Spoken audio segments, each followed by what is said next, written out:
Dimulai dari sini, saya merasa bahwa sukses bukan lagi cuma sekedar angan-angan. Dimulai dari sini, saya mulai bertemu dan mempelajari ilmu ekonomi dan bisnis dari dosen-dosen yang profesional dan dosen-dosen yang benar-benar ahli di bidang ekonomi dan bisnis.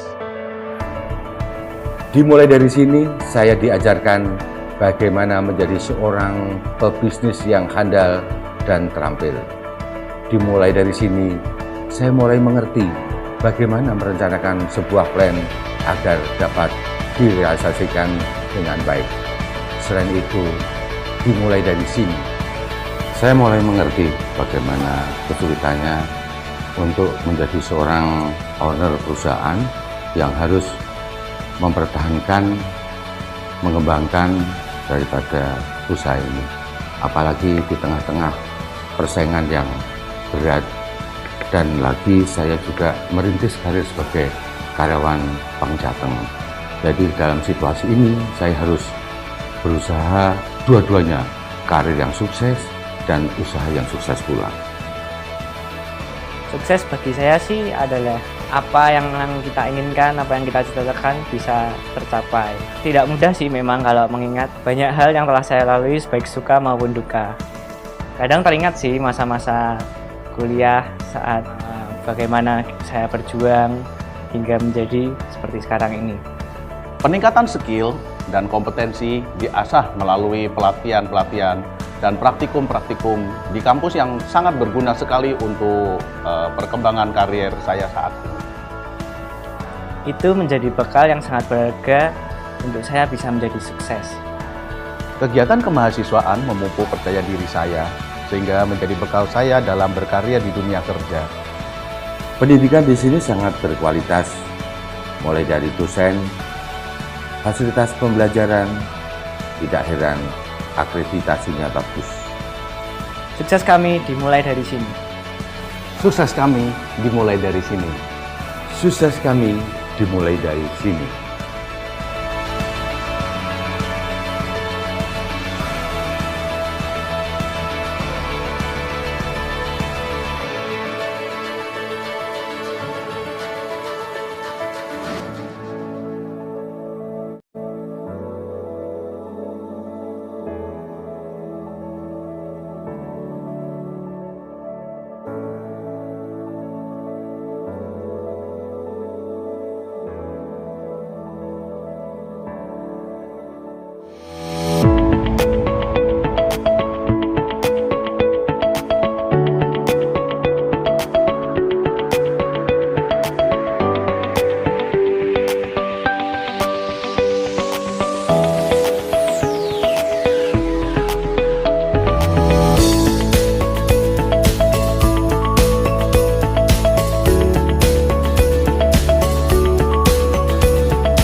Assalamualaikum warahmatullahi wabarakatuh. Sebelumnya perkenalkan, nama saya Hanifah Dia Nurrohmah dengan NIM 1805520181, mahasiswa jurusan akuntansi Fakultas Ekonomika dan Bisnis Universitas Tikubang Unisbank Semarang. Tujuan saya membuat video di kesempatan kali ini adalah untuk memenuhi tugas ujian akhir semester mata kuliah Audit Investigatif yang diampu oleh Bapak Arif Himawan Dwi Nugroho, SE, AK, MM, CA, CPA.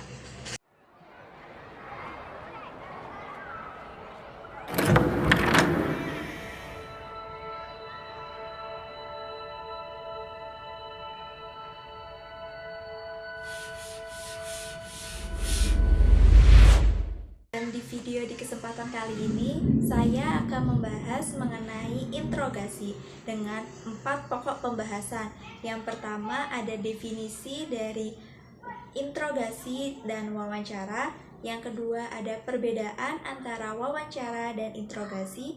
Yang ketiga ada langkah-langkah dalam interogasi. Dan yang keempat ada nonverbal behavior.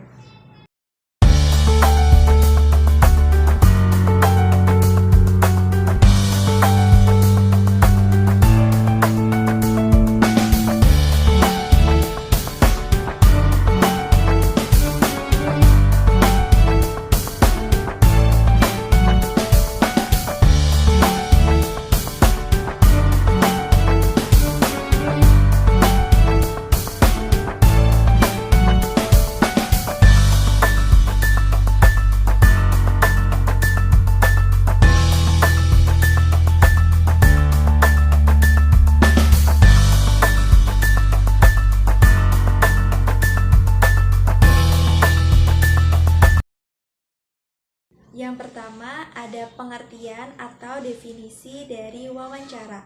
Wawancara merupakan sesuatu yang sering dilakukan oleh para auditor dalam menjalankan tugas audit dan merupakan salah satu teknik dalam pengumpulan keterangan, memahami objek pemeriksaan, menguji keterangan yang telah didapatkan sebelumnya, melengkapi keterangan yang lain, dan tujuan-tujuan lainnya dari wawancara tersebut.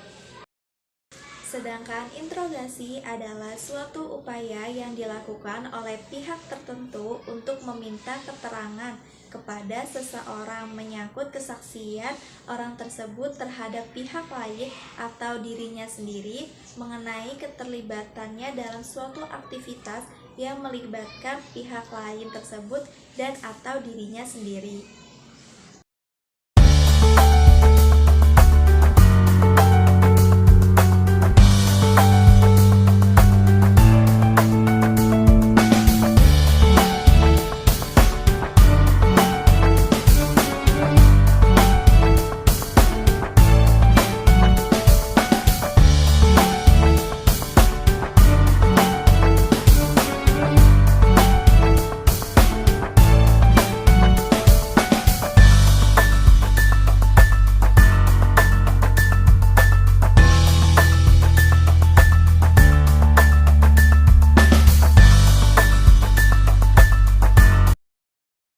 Selanjutnya ada perbedaan antara wawancara dan interogasi. Perbedaan ini terdiri dari 5 poin. Poin pertama, wawancara bersifat netral sehingga tidak menuduh, sedangkan interogasi bersifat menuduh. Yang kedua, tujuan wawancara adalah mengumpulkan informasi, sedangkan tujuan interogasi adalah mengetahui yang sebenarnya terjadi. Artinya, apa yang sebenarnya terjadi, siapa yang sebenarnya melakukan, berapa jumlah atau nilai fraud sebenarnya, dan lain sebagainya. Yang ketiga, yaitu wawancara dapat dilakukan pada awal investigasi, sedangkan interogasi dilakukan sesudah investigator mempunyai keyakinan yang memadai mengenai salahnya seseorang. Yang keempat, yaitu wawancara dapat dilakukan dalam berbagai lingkungan atau suasana, sedangkan interogasi dilakukan dalam lingkungan yang terkontrol atau terkendali, bukan di sembarang tempat sehingga membutuhkan tempat yang privasi. Dan yang poin terakhir atau poin kelima, yaitu hasil wawancara dari awal sampai akhir harus dicatat atau ditulis, sehingga tidak ada hasil catatan dalam wawancara yang sporadis atau kadang-kadang dicatat dan kadang-kadang tidak dicatat. Sedangkan investigator tidak boleh membuat catatan sampai tertuduh menceritakan yang sebenarnya dan berketetapan hati atau komitmen untuk tidak beringsut dari posisi tersebut.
ketiga yaitu kita akan membahas mengenai langkah-langkah dalam interogasi.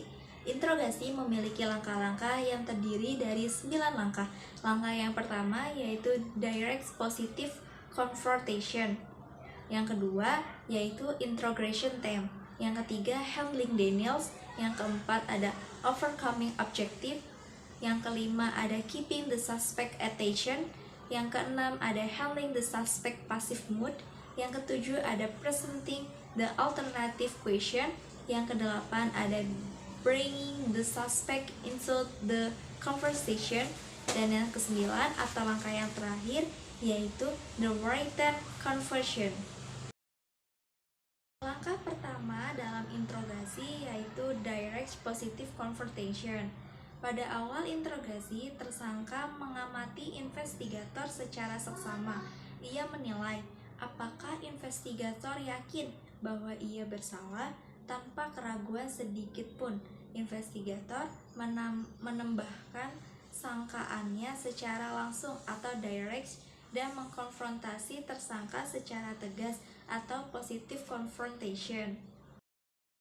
Langkah kedua dalam interogasi yaitu tersangka yang bersalah sudah membuat atau mencari pembenaran sebelum atau ketika ia melakukan kejahatan.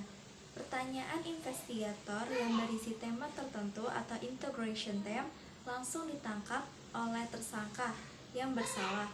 Tema-tema tersebut bisa berupa keadaan keuangan yang terdesak, manusia lain, atau keadaan sebagai kambing hitam. Sedangkan langkah yang ketiga yaitu handling denials, yang dimana bagi investigator tidak mudah mendapatkan pengakuan dari tersangka. Tersangka yang bersalah dan ia bersalah memberikan penyangkalan atau denials baik secara verbal maupun nonverbal, sehingga tujuan dalam langkah ketiga ini adalah mencegah tersangka untuk melakukan penyangkalan yang tidak perlu dan sebenarnya yang hanya akan dapat mengganggu perhatian dari tema interogasi dan upaya investigator selanjutnya untuk mengungkapkan kebenaran. Langkah yang keempat yaitu overcoming objection, yang dimana dalam langkah ini investigator berupaya mengatasi benteng pertahanan kedua dari si tersangka. Benteng pertahanan pertamanya adalah penyangkalan atau denials, sedangkan benteng pertahanan kedua adalah keberatan atau objection. Tersangka yang melihat kesia-siaan dalam upayanya menyangkal dan mengubah taktiknya dengan mengajukan keberatan. Dengan perubahan taktik ini, tersangka mengharapkan dapat mengambil alih kendali percakapan, sehingga melemahkan keyakinan investigator bahwa ia memang bersalah. Langkah kelima dalam interogasi adalah keeping the suspect attention, yang dimana tersangka sudah kehilangan kepercayaan diri untuk terus mengungkapkan ketidakbersalahnya, sehingga ia sudah sampai di suatu titik yang dimana membiarkan investigator berbicara apapun dan ia bersikap berdiam diri sehingga investigator menjadi pembicara tunggal.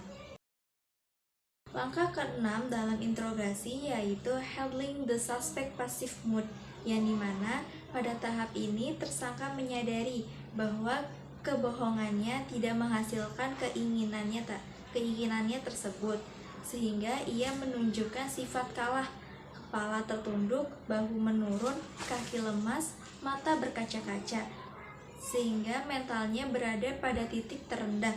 Perubahan ini mengisyaratkan adanya pengolakan atau pergolakan di dalam batin tersangka untuk menceritakan kebenarannya kepada investigator. Langkah ketujuh dalam interogasi yaitu presenting the alternative question, merupakan puncak dari pengembangan tema interogasi. Investigator mempersempit temanya ke unsur utamanya dan memasuki pertanyaan alternatif. Ketika ia memilih suatu alternatif, tersangka sesungguhnya telah mengakui bersalah. Yang kedelapan yaitu bringing the suspect into the conversation, yang dimana dalam langkah ini tersangka diarahkan untuk menceritakan perincian dari perbuatannya yang pada akhirnya akan dirumuskan menjadi pengakuan yang bisa diterima sebagai bukti hukum. Dan langkah ke-9 atau langkah terakhir dalam interogasi yaitu the written confession, yang dimana pada puncaknya tersangka akan memberikan pengakuan secara tertulis.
Non-verbal behavior terdiri dari 4 pokok. Yang pertama ada postur, yang kedua ada gerak tangan, yang ketiga ada gerak kaki, dan yang keempat atau yang terakhir yaitu mimik muka dan mata. Yang pertama yaitu postur. Postur atau sikap pada saat diwawancara mengungkapkan keterlibatan emosional, baik berupa rasa percaya diri, minat, apakah seseorang tersebut memiliki minat atau pikiran yang kemana-mana, atau bahkan bersikap cuek seakan-akan tidak peduli. Subjek yang jujur akan bersikap mempertahankan keterlibatan emosional, minat, dan rasa percaya diri yang tinggi dalam menyampaikan pernyataan. Sedangkan subjek yang berbohong akan terlihat dari gerak lambat seakan-akan tidak berjiwa, atau bahkan tercerembab dalam kursinya atau slouch. Yang kedua yaitu gestur atau gerak tangan. Sebagai tanggapan atas pertanyaan dari investigator, subjek dapat melakukan 3 jenis gerak tangan, yaitu yang pertama, subjek tetap tidak melibatkan dirinya, sehingga tidak ada gerak tangan sama sekali. Sehingga atau dapat diartikan bahwa pergerakan tangan dari subjek dari awal sampai akhir diinterogasi tidak mengalami perubahan atau tidak berada jauh dari posisi tubuhnya. Sedangkan yang kedua yaitu tangan menjauh dari tubuh atau illustrating behavior, yang artinya tangan tersebut menjauh dari badan subjek. Terus yang ketiga yaitu tangan mengarah pada bagian tubuh atau adaptor behavior. Yang ketiga yaitu gerak kaki. Gerak kaki yang dilakukan oleh subjek pada saat diinterogasi dapat memberikan sebuah sinyal apakah ia berbohong atau tidak. Misalnya saja pada saat subjek sedang menyilangkan satu tungkainya pada yang lain, maka ia mungkin akan menghentakkan satu kakinya ke tanah, dan jikalau hal ini sering dilakukan, maka itu tandanya subjek merasa cemas. Selain itu, gerak kaki dapat mengubah postur duduk subjek. Misalnya saja dengan menampakkan kaki dan mendorong punggung ke sandaran kursi kedua, atau bisa juga disertai kursi berpijak pada kedua kaki di belakangnya, sehingga akan menunjukkan jikalau subjek berbohong. Yang keempat yaitu mimik muka dan kontak mata. Mimik muka atau berbagai ekspresi atau mimik muka disebabkan oleh subjek yang merasa khawatir jikalau kebohongannya akan terungkap. Perubahan dalam mimik muka dapat mengindikasi bahwa subjek tersebut melakukan kebohongan, dan begitu pula sebaliknya. Jika tidak adanya perubahan dalam mimik muka, maka mengindikasikan bahwa subjek tersebut berkata sejujurnya atau sebenarnya. Selanjutnya ada kontak mata. Kontak mata secara timbal balik menandakan sebuah keterbukaan, kejujuran, apa adanya, dan percaya. Sedangkan subjek yang berbohong, ia akan mengalihkan pandangan matanya ke sekelilingnya, sehingga ia tidak akan langsung berani menatap mata investigator.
Kesimpulan dari materi interogasi di kesempatan kali ini adalah yang pertama, interogasi adalah suatu upaya yang dilakukan oleh pihak tertentu untuk meminta keterangan kepada seseorang menyangkut kesaksian orang tersebut terhadap pihak lain dan atau dirinya sendiri mengenai suatu aktivitas yang melibatkan pihak lain tersebut dan atau dirinya sendiri.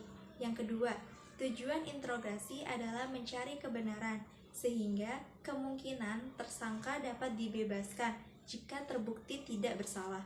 Yang ketiga, kesuksesan dalam interogasi sangat bergantung pada kejelian investigator untuk mengenali situasi, sehingga ia akan menerapkan prosedur yang tepat untuk langkah-langkah yang sedang dijalani, pertanyaan yang tepat dan cerdas, serta momentum dan dinamika dapat dipertahankan. Yang keempat yaitu dari ke-9 langkah dalam melakukan interogasi mencerminkan progres mental tersangka, sehingga tidak semua langkah harus dilakukan. Sekian pembahasan materi dari saya mengenai interogasi. Kurang dan lebihnya saya mohon maaf. Wabillahi taufiq wal hidayah. Wassalamualaikum warahmatullahi wabarakatuh. Dan sampai jumpa di pertemuan selanjutnya.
Dimulai dari sini, saya merasa bahwa sukses bukan lagi cuma sekedar angan-angan.